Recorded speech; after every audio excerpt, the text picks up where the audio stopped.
Então nós somos uma espécie de um grupo de pessoas, trabalho voluntário, né, que pesquisa localmente, auxiliando a Comissão Nacional da Verdade.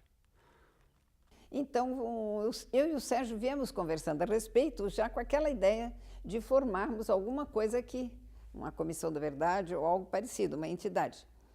E começamos nós dois a conversar, primeiramente, e listar um nome de várias pessoas que a gente achava com que poderia contar. Em maio, pensamos em realizar um evento que desse abertura, que inaugurasse o coletivo. Esse evento foi feito aqui na Unesc e também na Casa da Cultura. Foram 2 dias, em agosto do ano passado. Eu comecei a participar do coletivo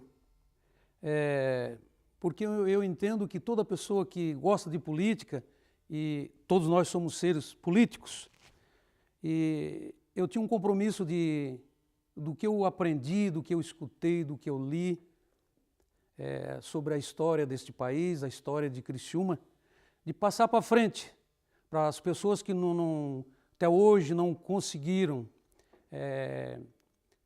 ver alguma coisa escrita, falada, ou não entenderam direito dos acontecimentos que tiveram de 64 para cá. O coletivo nasceu aqui, né, justamente como resultado desse fermento histórico, né, de lutas que a classe operária, a classe trabalhadora empreendeu ao longo do tempo aqui na cidade, sem sombra de dúvida. Nós temos 544 casos de pessoas torturadas em Santa Catarina. Essa relação a gente fez em 40 anos de trabalho do coletivo. O coletivo está aberto para todas as pessoas que queiram trabalhar por memória, verdade e justiça. No dia que nós pensamos dar um nome para o coletivo, a Adelaide Luca estava presente, ela falou de outros nomes para a gente ter exemplo, né? Alguns são Coletivo da Esperança, Coletivo da Denúncia, Coletivo da Memória, da Justiça e da Verdade e tal. E aí nós pensamos em estar fazendo uma homenagem para alguém que tenha sofrido na carne mesmo, né? Muito, muito forte, que foi assassinado, que era um menino, um estudante de 25 anos, que morava na cidade de Criciúma, e é uma homenagem a um jovem que, de certa forma, deu a vida, né, e perdeu a vida de uma forma tão bruta, que a gente não consegue nem compreender, né? Eu não cheguei a conhecê-lo pessoalmente, mas soube do caso dele, né, que também foi um dos que sumiram sem nenhuma resposta até hoje. E as informações foram vindo até que o governo federal admitiu a morte, ter matado, né? Admitiu ele ter sido morto por agentes do governo. E eu sinto um grande orgulho dele, da participação dele em tudo, não tem dizer, ele não ter admitido ao DOPS que foi um engano e tal, e o DOPS ia deixar ele em paz, não ia ser deportado para o Chile. Ele não disse que não ia assinar nada, que o que ele fez ele não se arrepende de nada, então, e ele foi taxado assim como um subversivo, como um inimigo da nação. Contribuir com pesquisa no sentido de fazer as histórias orais de vida de ex-presos políticos de Criciúma e região próxima, trabalhar a memória, não deixar que a população brasileira e a população aqui de Criciúma, do sul do estado de Santa Catarina, esqueça essa fase da história brasileira. Esse pessoal que sofreu diretamente, que sumiu, foi exilado, então esse pessoal a gente vai tentar juntar o mais rápido possível. Então eu estou encarregado do quê? De tentar achar esse pessoal. Investigamos e descobrimos que em Criciúma 3 lugares reportam esse período.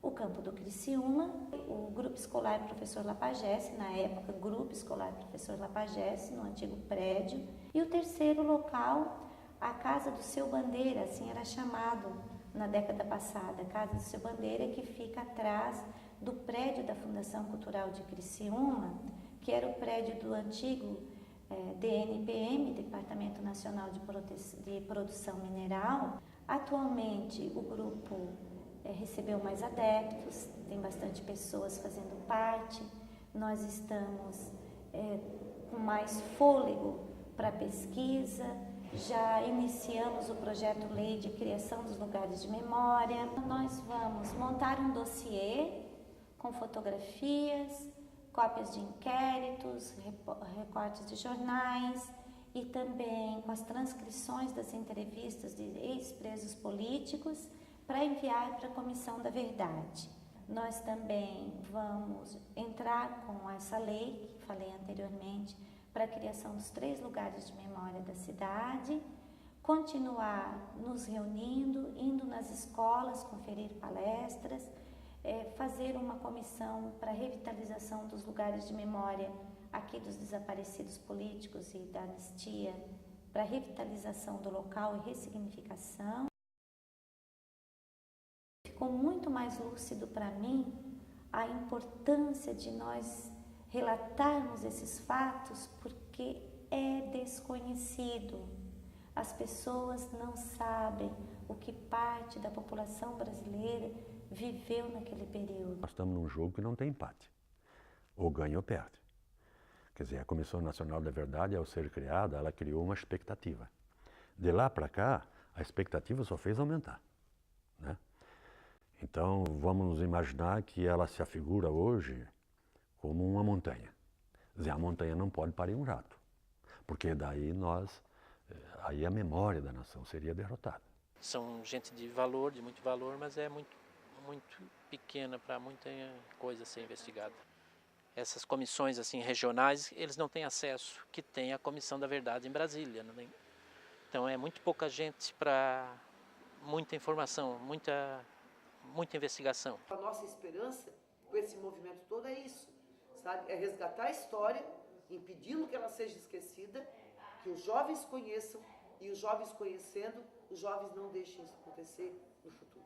Eu acho que a iniciativa individual é altamente efetiva, principalmente quando a gente pode juntar esses documentos e encaminhá-los para um arquivo nacional que sejam amanhã ou depois fontes de pesquisa universitária, científica, porque o Brasil não pode prescindir desses mínimos documentos que hoje estão esparsos aí. Qualquer documento dessa época faz parte de nossa história.